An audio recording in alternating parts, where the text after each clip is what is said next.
Hello and welcome to this next video tutorial. I hope you're having a great day.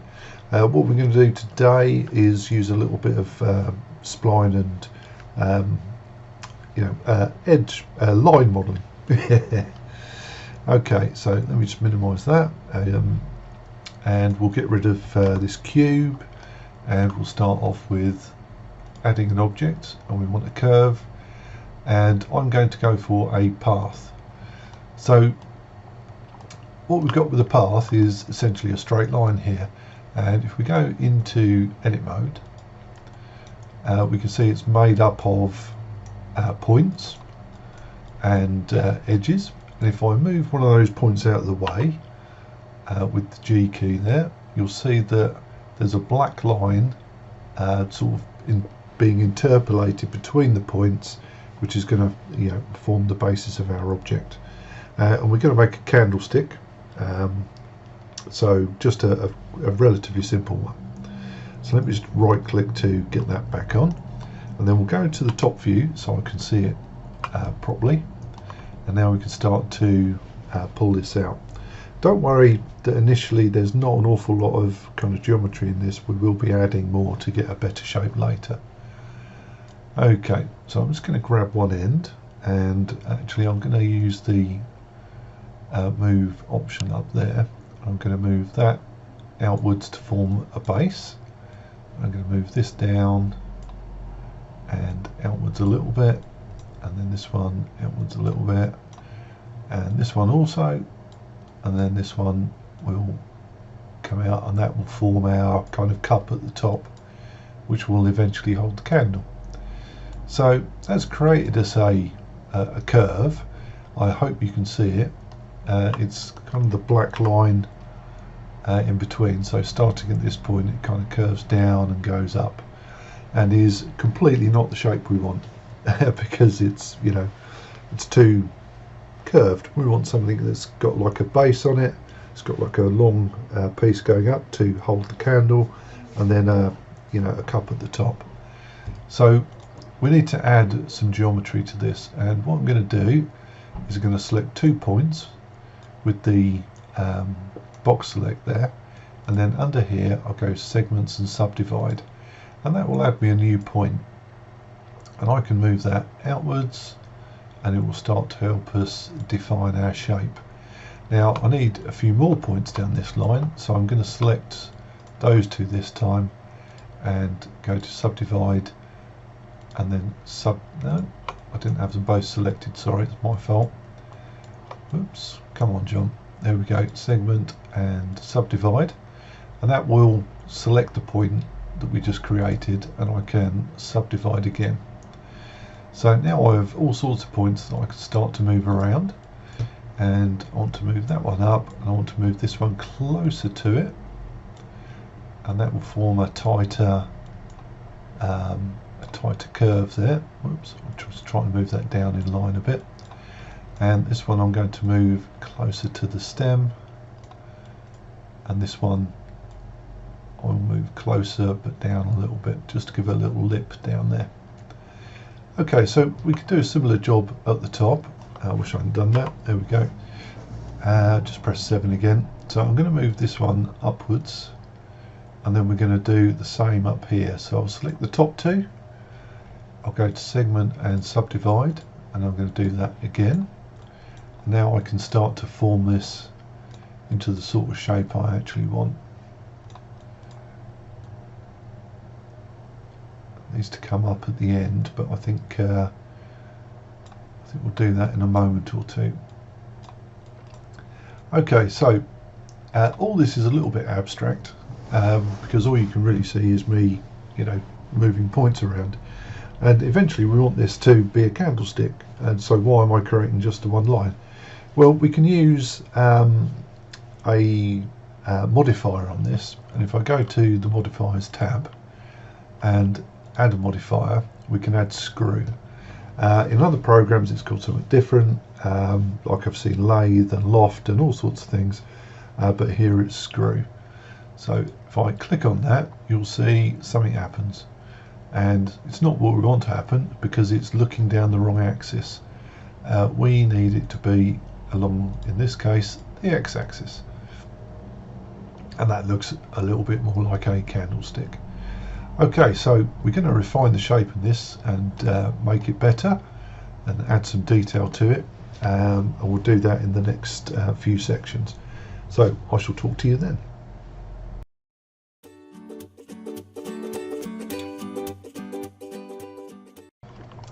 Okay, so next then we want to put some shape into this because it's all a bit boring, and I want to make a proper cap on the top.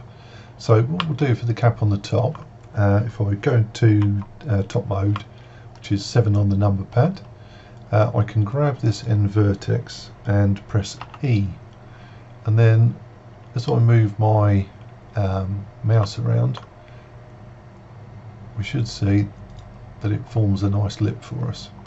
And then we can do the same again, but this time we're going to get into a different view.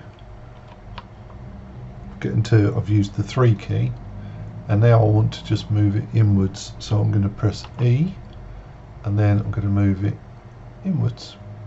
There we go, to somewhere around the middle. We can, restrict the direction, and I think I want to restrict it in X. No, it's Y then. There we go. So I'll bring that in Y so it stays nice and flat. Okay, so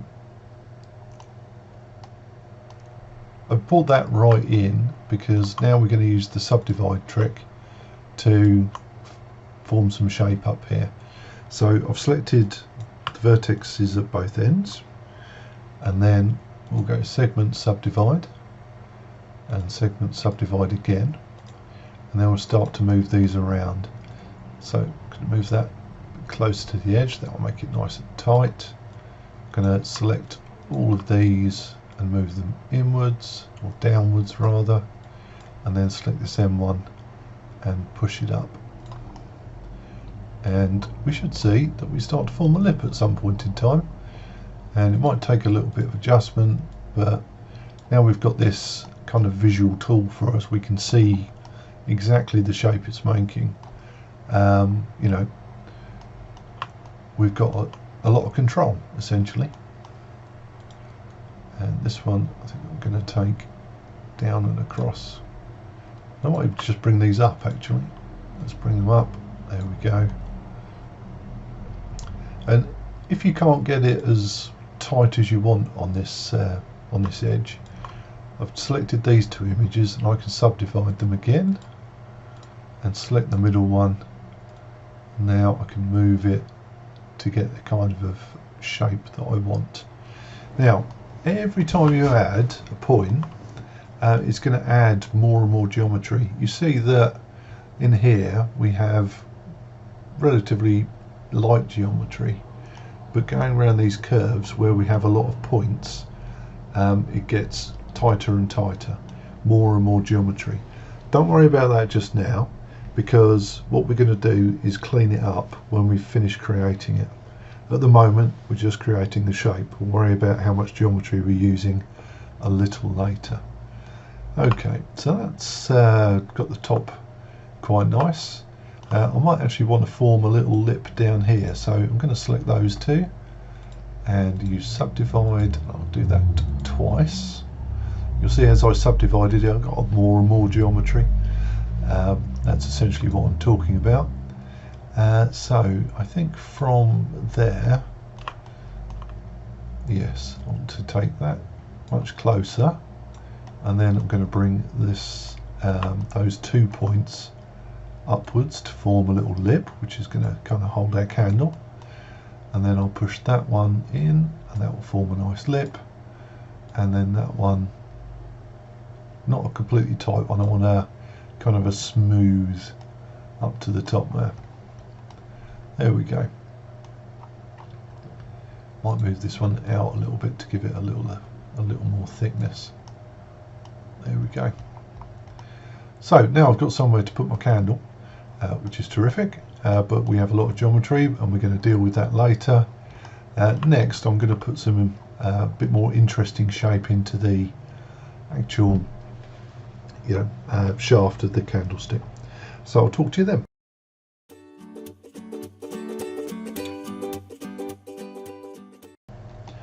Okay, so I'll just press 7 to get up into my proper view here, and now I want to start shaping the top and bottom of this this long piece in the middle. So I'll select the vertex over in the middle and the one over in the bottom, and I'm going to subdivide twice to give myself plenty of points to work on. So this one I'm just going to move down and out a little bit, and then this one the same, nearly level, and then this one I'll bring down until I get a nice kind of smooth pleasing curve coming down to this kind of dip and lip. Dip and lip, is that a way? I don't know. Okay, so on the top we want to do very similar, so I'll select both those vertices, the one in the middle and the one at the top, and this time I'm going to subdivide 3 times to give myself lots and lots of geometry. So let's pop this one up there to tighten that up, and I'm going to do a similar lip, except this time I'm going to create like a little ridged loop around the whole thing. And then this one I'm going to sort of turn this into sort of a bulge. So there we go, somewhat along those lines. Now, whoops, back into 7. It's a little bit thicker than I anticipated, so I'm going to grab this middle vertex and take that in and down. And then this one I'll take down a little bit more. Perhaps both these need to come in a little bit. Perhaps even these ones do. There we go. So just adjust it to how you want it, and when you're happy we'll move on to the base, which we'll do in almost entirely the same way as we did as the top. So we'll get into the top view again, grab that last vertex, press E to extrude, and then I'll press Y to limit it and bring that into somewhere near the middle. And then I just need to kind of flatten this off, so I'll select those two, and I can right click and subdivide. That's useful. I do like right clicking and subdividing. Well, right clicking in anything. There we go. So I'll just push that up just to make that edge nice and tight so it can sit on the table nicely. Okay, so we're almost done with the modelling part. So let's go into the top. In the next video what we'll do is just close this mesh and then convert it to an actual model. So I will talk to you then.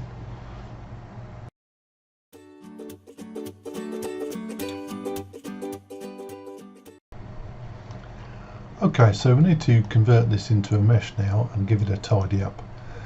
So first of all I'm going to grab that point at the bottom and I'm going to move it over to 0.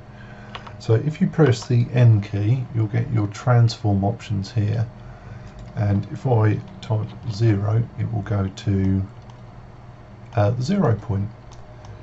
So let me just check that that happens if you don't have that modifier open or that tool open. It does. So select the vertex, set Y to 0. There we go. And just to be on the safe side I'm going to hit merge, and it's going to merge anything with points very close together. There we go, that should be fine. Okay, so once you've sort of sealed that up, we can convert it to a model. Now you might think that just applying the screw will do it. We need to go back to object mode for that. But if you do that, it will complain. It says transform curves to a mesh in order to apply constructive modifiers. Fine. Okay, so actually what we need to do is on the with the object selected, we go to the object menu and we go to convert to and mesh, and now it's a fully blown proper mesh. So I mentioned cleaning up earlier because some of our geometry was really kind of heavy in places. If you're not bothered about it, then not a problem. Otherwise we'll go to edit mode and I'm just going to start selecting loops. So if I, whoops, wrong button. If I press Alt and Shift, sorry, just Alt click first and then Alt Shift every other line where you've got heavy geometry, and then when you're happy press Delete and dissolve the edges, and you can go over your model like that and take out a lot of unnecessary geometry, especially on very kind of flat edges.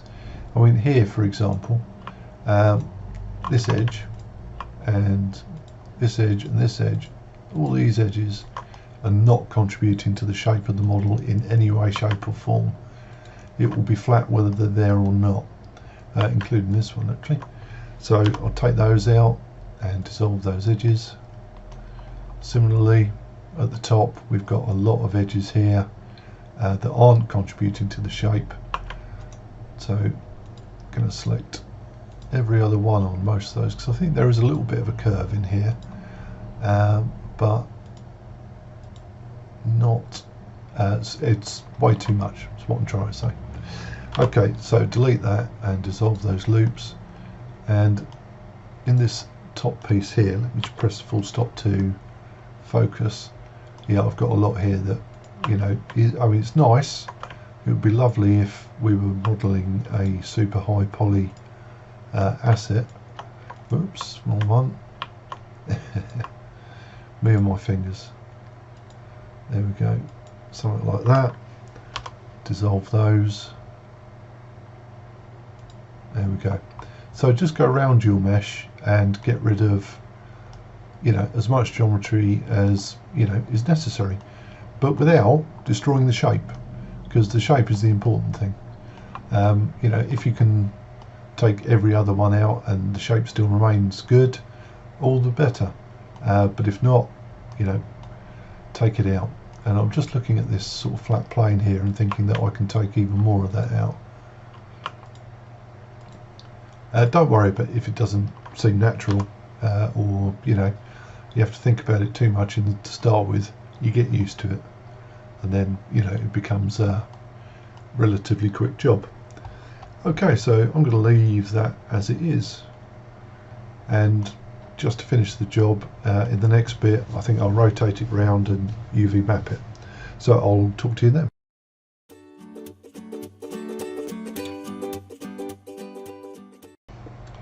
Right, so I'm in edit mode.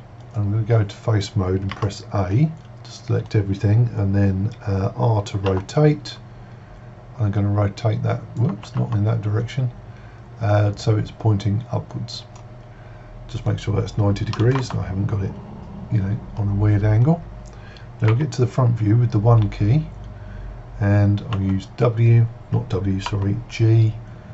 That's me being in Modo again, and I'll just drop that down onto the ground plane. There we go, that's pretty good. And then I'm going to center it. So because I've got everything selected, up here where I pressed N to get this transform up, I get the world settings. So this is telling me where it is according to the world, whereas the move down here, if you click on this little box, is giving you kind of the local move, how you moved it, you know, from where it was. So what I actually want this to be is on 0. So I want it to be in the middle, because, yeah, I'm a bit retentive like that. There we go. So now we have our candlestick and it's all centered up. I need to UV map it. So this should be a relatively quick thing. Let me have a try. This is famous last words, of course. So firstly we need to define some seam edges. So I need to be in edge mode and go to the bottom here and press Alt and click, and then right click and mark that seam. So that will cut the bottom off. Now we can do pretty much the same for the top. So I'm going to Alt click, right click, mark seam. And then around where it's joining the joining shaft, I need to cut there. So Alt click there, right click and mark seam. And similarly on the top, Alt click, right click, mark scene. So if I now select everything again with A, and over in the UV window I'll press U and unwrap, and it will unwrap it. Now it may look great, but it's really not, because these pieces are not unwrapping properly. So if I select over there, you'll see that it's a tiny piece. So our main pieces are all, happily unwrapped, but this shaft down the middle isn't. So what we'll do is start to define our seams for there. So again, in the edge tool, I'm going to try and get a back view if I can. Hopefully that is the back view. And now I'm going to use my box select to go right from top to bottom. And if I sort of select over a little bit, press full stop to refocus, I'll just go in there and use my control select to take them out again. I think I've got one there that I don't need. It probably wouldn't make any difference if I left it in there, but I don't like to. I don't like to, simple as that. Okay, so at the top here I'll do much the same. Be careful, I've accidentally taken out something I need there. Whoops, I've got lots of things I don't need there. Let me control Z. I really can't get any closer to that. You swine. Well, actually let me right click and mark seam, and then I can stop messing about. So I can select something closer and then select the one and right click and mark seam. There we go.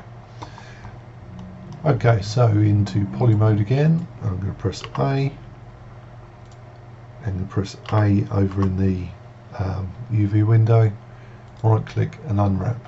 And now I get a slight, still messed up, but much better unwrap on the stick. And I see I've got some pieces that I haven't selected, so let's find out where those are. So I've got some in there. Let me select those. Whoops. Select those in there. Right click and mark as seam. I've probably got some on the bottom as well. Yes, I can see them. Yeah, there's a couple there that missed. So I'll select those and mark those as seams as well. And then into poly A in both windows, and then right click and unwrap. And now my candlestick's unwrapped. Oh, it's not perfect, but it's certainly good enough, and I think I'm pretty happy with that. Okay, so that's it for the candlestick, more or less. I just want to pack these. So UV and pack. Where's pack? There it is. And now we'll end this video here, and in the next video I think we'll do a candle to go in this candlestick. So I'll talk to you then.